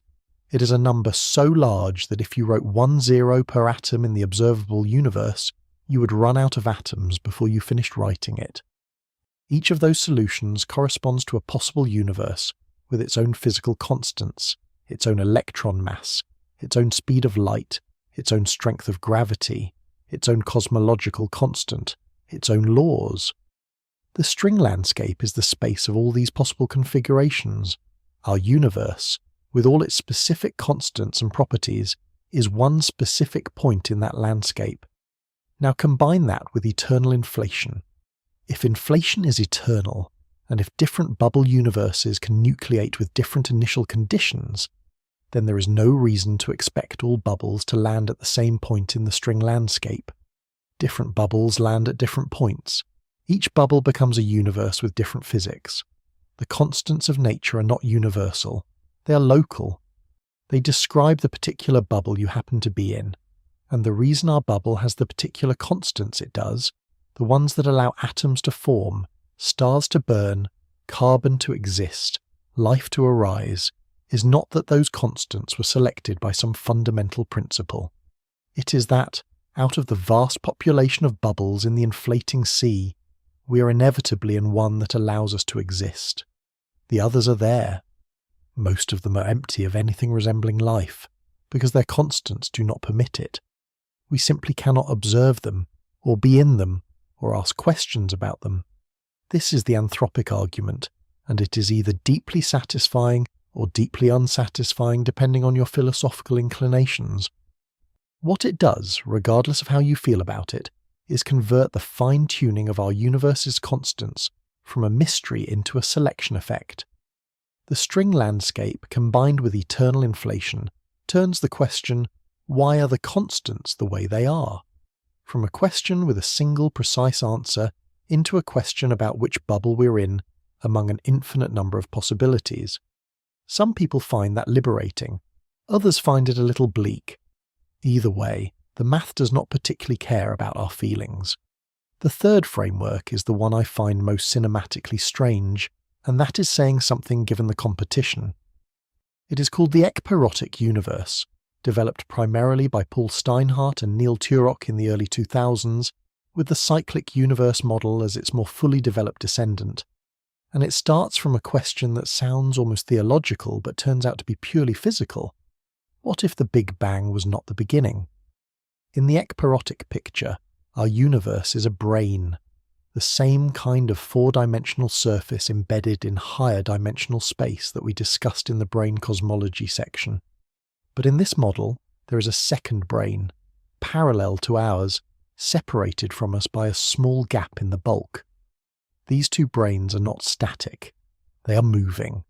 Slowly, across cosmic timescales, they drift toward each other. When they make contact, when the two brains collide, the energy of the collision is converted into the matter and radiation that fills each universe. What we call the Big Bang is not a singularity, not a moment when everything emerged from nothing. It is a bounce, a collision.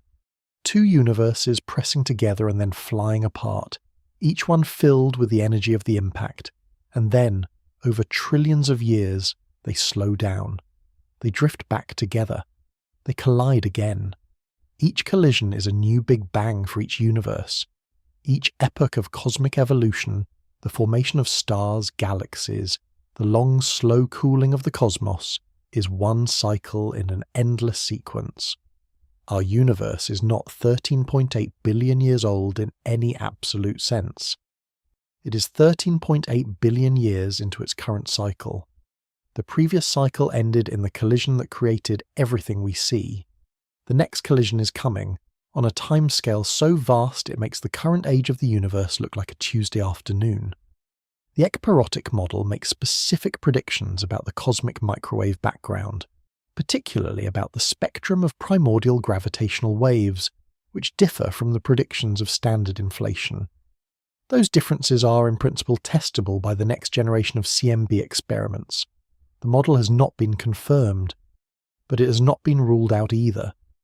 And the picture it paints, of two universes cycling through endless collisions, each one seeding the other's rebirth, is one of the most structurally strange ideas in all of theoretical physics, while being derived from the same mathematical foundations as everything else we have discussed tonight. The fourth framework is different in character from the others because it does not come from cosmology at all. It comes from quantum mechanics. Hugh Everett, a graduate student at Princeton in 1957, proposed what is now called the many worlds interpretation as his doctoral thesis, and it is fair to say the reception was mixed. The idea is this. In standard quantum mechanics, when a quantum system is measured, its wave function, which describes the probability of different outcomes, collapses to a single result. Measure the spin of an electron, and it is either up or down. Before the measurement it was, in some sense, both. The collapse is the mysterious part, the part that has never been satisfactorily explained within the equations themselves. Everett's proposal was to take the equations at face value and remove the collapse entirely. Instead of the wave function collapsing to one outcome, It continues to evolve, branching into multiple versions of reality, one for each possible outcome. The electron is spin up in one branch, spin down in another. Both are equally real. The universe splits continuously with every quantum event. The total reality is a branching tree of histories, all coexisting, all equally valid, none of them aware of the others because the branches do not interact after they split. You are in one branch. The version of you in which the electron was spun down is in another. Both of you are real. Neither of you will ever meet. Many worlds is hard to test, for the obvious reason that the other branches are by definition inaccessible to the branch you're in. Some physicists argue it is not really a scientific theory at all, because it makes no predictions that differ from standard quantum mechanics in any observable way. Others argue it is the only interpretation that takes the mathematics seriously, without adding extra machinery. The debate is ongoing and genuinely unresolved, even among the physicists who think about it most carefully.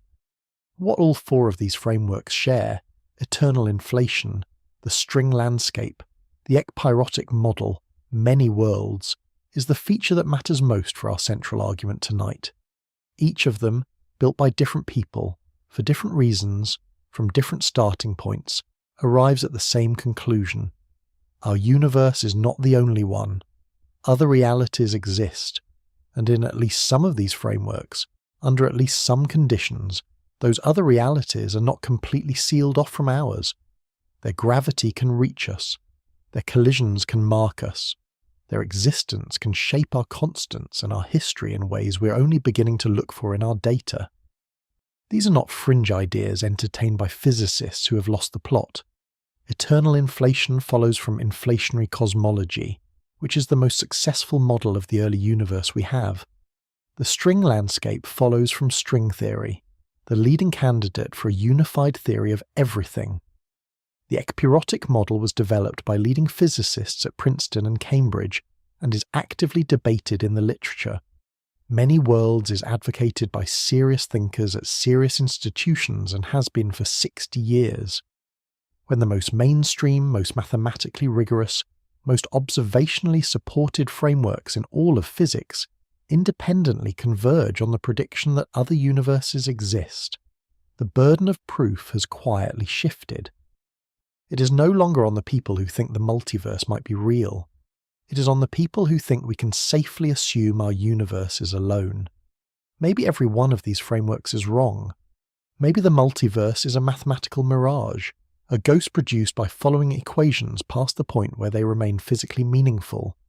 That is a real possibility, and it deserves to be taken seriously. But the convergence is the thing.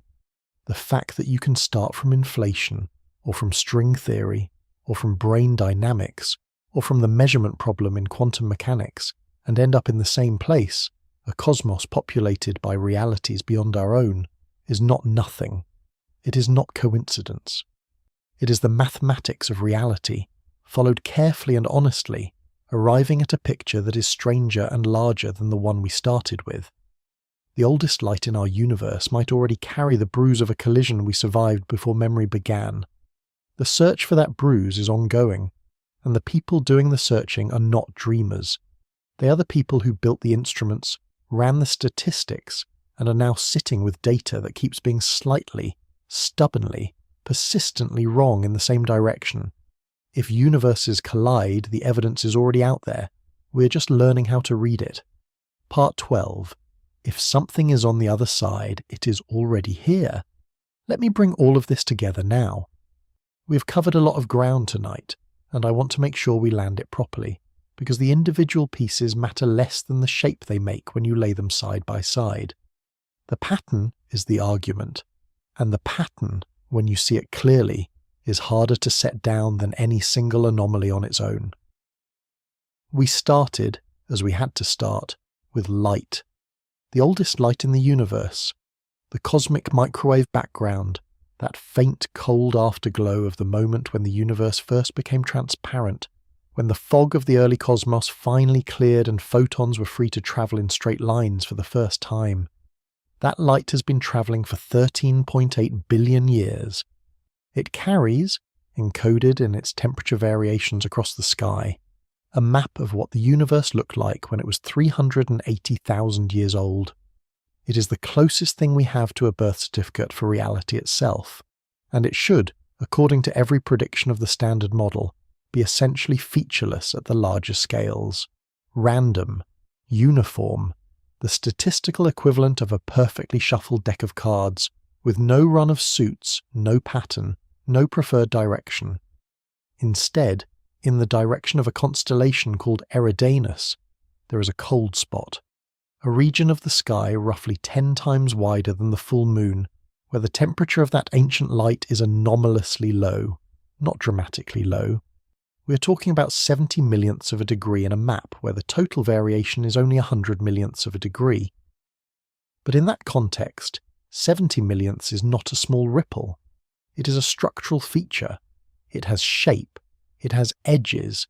It has a defined location, and it sits in a region of the sky where the Standard Model says coherent structures of that angular scale should not exist. We saw that this cold spot was predicted, not after the fact, not retrofitted onto existing data, predicted in advance in published papers by a theoretical physicist named Laura Massini-Houghton, 7 years before the satellite that would confirm it was even launched. Her framework used the mathematics of the multiverse, the assumption that our universe was, in its earliest moments, quantum entangled with neighbouring bubble universes, and it specified a cold spot of a particular size in a particular hemisphere of the sky, produced by the process of decoherence as our universe separated from its neighbours. In 2013, when the Planck satellite returned its data, the cold spot was there. Right location, right scale, right hemisphere. 3 predictions, 3 matches. From a theory that most of the cosmology community, at the time of its publication, treated as a long shot. We saw that the leading mainstream alternative, the supervoid hypothesis, is real but incomplete. There is a void in the direction of the cold spot. It is genuine. It has been confirmed by multiple independent surveys, and it is one of the largest known underdensities in the observable universe, stretching perhaps 1.5 billion light years across a region of space that should, within the Standard Model, be considerably less empty. The void contributes to the cold spot through a well-understood gravitational optical effect. But when you run the numbers carefully, the void explains some of the temperature deficit, not all of it. There is a residual, something left over, and that residual has been sitting in the data stubbornly through 2 generations of satellites and 20 years of increasingly precise analysis, refusing to go away. We saw that the cold spot does not sit in isolation. It is part of a broader pattern of anomalies at the largest angular scales of the cosmic microwave background. The hemispherical asymmetry, where one half of the sky has detectably stronger temperature fluctuations than the other, a direct violation of the cosmological principle's prediction of statistical uniformity. The quadrupole-octopole alignment, where the 2 larger scale modes of temperature variation in the CMB, which should each have their own independent random orientation, are instead aligned with each other along an axis that has been given the name the axis of evil, half as a joke and half as an admission of how genuinely strange it is. And the suppression of power at the largest angular scales, where the sky is simply too smooth at the very biggest scales, too featureless, as if some mechanism removed the largest fluctuations before the universe had a chance to develop them. Each of these anomalies is individually marginal. Together, aligned in roughly the same region of the sky, clustering around the same direction, they form a pattern that the Standard Model has no natural explanation for. We then turn to the question of motion, not the random motion of individual galaxies, which is expected and well understood, but a coherent directed motion, a flow, at the largest scales we can measure. Alexander Kashlinsky and his collaborators at NASA Goddard reported in 2008 that galaxy clusters across a region of the sky, extending to roughly 3 billion light-years, were moving together toward a specific point on the sky, at velocities on the order of 600 to 1,000 kilometers per second. They called it dark flow. The standard model predicts that bulk velocities on scales that large should be on the order of tens of kilometers per second at most. The reported measurement was an order of magnitude larger, and the direction of the flow points beyond the edge of what any telescope can see, past the cosmological horizon into the region of the universe from which no light has had time to reach us. We were honest about the controversy. The dark flow claim is disputed. The Planck collaboration's own reanalysis found a much smaller signal, possibly consistent with zero. Some researchers have argued for systematic errors in the original analysis. Kashalinsky and his team have defended their data and continued to find support for a coherent flow in subsequent analyses. The question is genuinely open. But here is the point that survives the dispute. If a flow towards something beyond our horizon exists at any significant amplitude, the only way to explain it gravitationally is to invoke a source beyond what we can map.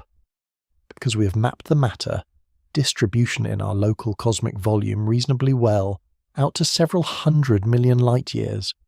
We know where the Great Attractor is. We know the mass of the Shapley supercluster. We know the location and approximate magnitude of the dipole repeller. When you add all of those contributions together, they account for the motion we see on scales of hundreds of millions of light-years. They cannot, under any reasonable extension of the standard model, account for a coherent flow on scales of billions. If something is pulling on those galaxy clusters, its source is not in any matter we have catalogued. It is somewhere we cannot see. We saw the Hubble tension, the persistent, statistically significant disagreement between two independent methods of measuring the expansion rate of the universe. The cosmic microwave background, fitted to the standard cosmological model, gives a Hubble constant of around 67 kilometers per second per megaparsec. The distance ladder, built from parallax measurements to Cepheid variable stars, calibrated against Type 1a supernovae, extended to cosmological distances, gives a Hubble constant of around 73. The gap between them has now been measured and remeasured and checked for systematic errors so many times, by so many independent groups, using so many different techniques, that the probability of it being a statistical fluctuation is essentially zero. Something is wrong. Either one of the methods has an unidentified systematic error that has survived every check, possible but increasingly hard to sustain, or the standard cosmological model is missing something, some piece of physics that altered the expansion history of the universe between the era of the cosmic microwave background and today, in a way that the model does not account for. We noted the related S8 tension, where the clumpiness of the late universe measured by weak gravitational lensing surveys disagrees with the clumpiness predicted from the early universe data. The late universe is slightly smoother than the early universe says it should be.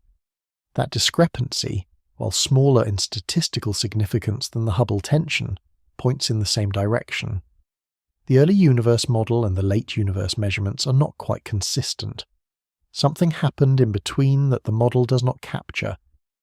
We spent time beneath a mountain in central Italy, with a detector full of sodium iodide crystals that has been seeing a seasonally modulated signal since 1995. The Dama and Dama/Libra experiments have accumulated 30 years of data, showing a rhythm that peaks in June and bottoms out in December, with the right period, the right phase, and an amplitude consistent with a dark matter, wind blowing through our solar system as the Earth's velocity through the galactic halo varies with the seasons, and no other detector can find the same wind. XENON1T, LZ, cosine 100, ANAIS. All of them see nothing consistent with the DAMA signal. The dark matter community has not resolved this. The most likely explanation is probably a seasonal systematic in the Dharma environment that mimics a dark matter signal with extraordinary precision. But it has not been proven, and the signal keeps appearing year after year, as reliable as the calendar it is synchronized to. The broader point the Dharma story connects to is that dark matter, the 85% of the universe's matter that we have known about for decades, that we know shapes the cosmos on every scale, that we have multiple independent lines of evidence for, has never been directly detected in any controlled experiment. Every candidate particle has been searched for and not found. The dark sector, the dominant component of everything, remains entirely invisible to every instrument we have pointed at it. And in some of the theoretical frameworks we explored, dark matter is not fully confined to our brain. It could be matter that exists partly in the bulk, or on a neighbouring brain, interacting with our universe only through the one channel that crosses the boundary between brains: gravity. If that is true, then dark matter is not just mysterious, it is extra-dimensional. It is, in the most literal sense, matter from somewhere else. We went into the theory then.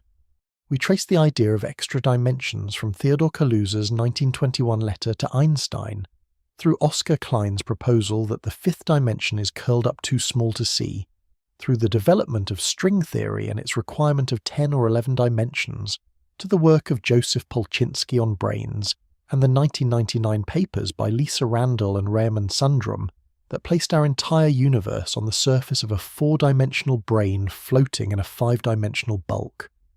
We saw that in this framework almost everything is confined to the brain. Photons, electrons, quarks, every force except one. Gravity propagates through the bulk, it leaks.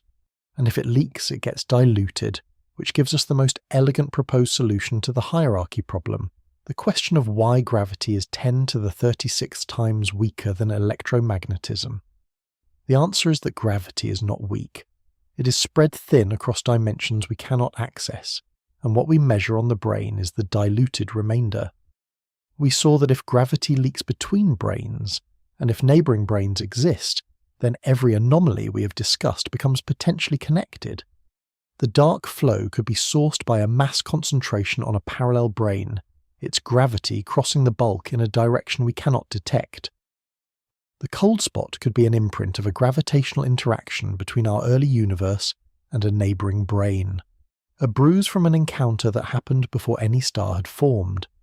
The Hubble tension could reflect a slow bleed of gravitational energy across brains over cosmic time, subtly modifying our expansion history in a way that the standard model, which assumes no such interaction, cannot predict. Not confirmed, not proven, but consistent, unified. A single mechanism that could, in principle, account for anomalies that currently require separate ad hoc explanations. We walk through the theoretical landscape of multiverse models.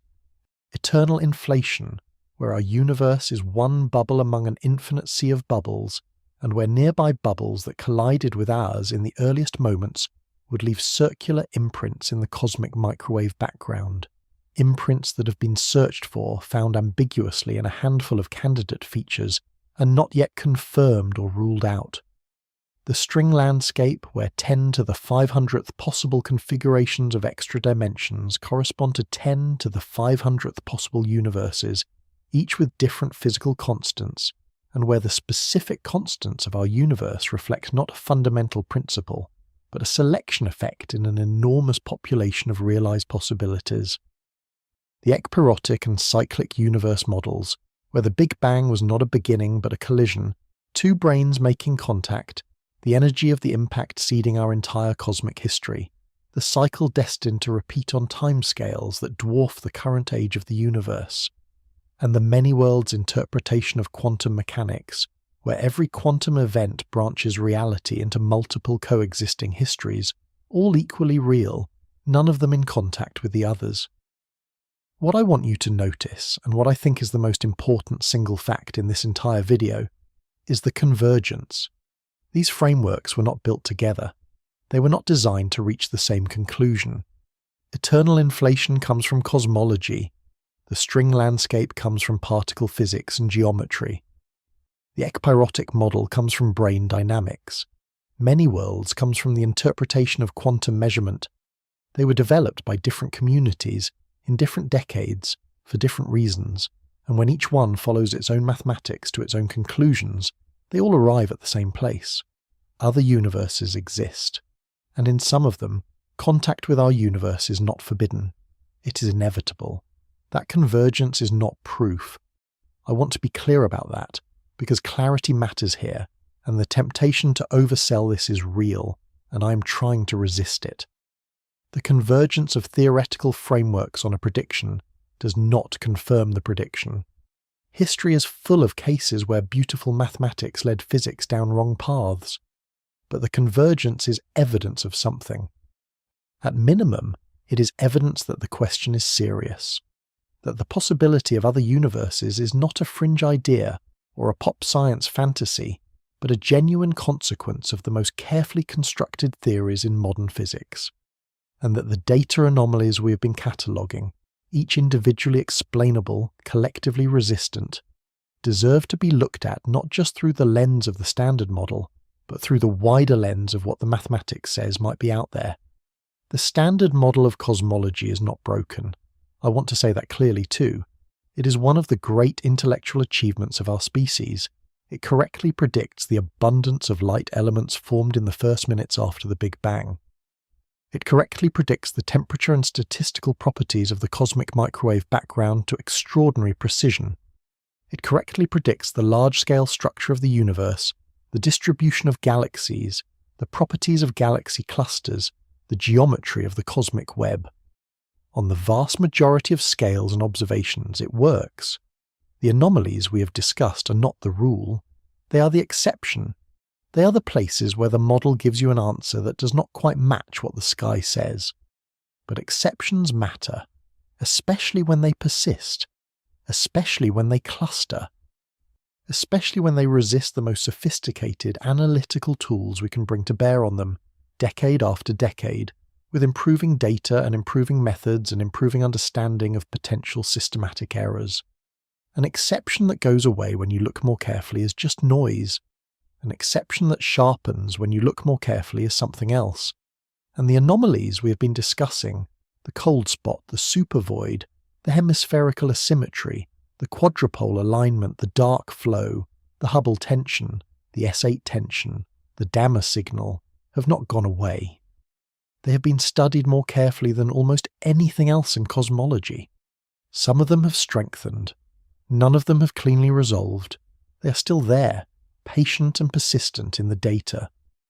The closed universe, the assumption that our cosmos is self-contained, that everything that exists is inside its boundary, that there is nothing beyond the horizon to interact with, was always an assumption. It was a natural default in the absence of evidence to the contrary. It is tractable. It is simple. It produces equations that can be solved without worrying about what is outside. We did not prove it. We adopted it because it was useful, and because we had no reason to think otherwise. And the universe, slowly, in the places where our models creak and our measurements disagree, and our predictions fall slightly short, is giving us reasons to reconsider. Not proof, reasons. That distinction matters enormously in science, and I do not want to blur it. But reasons accumulate.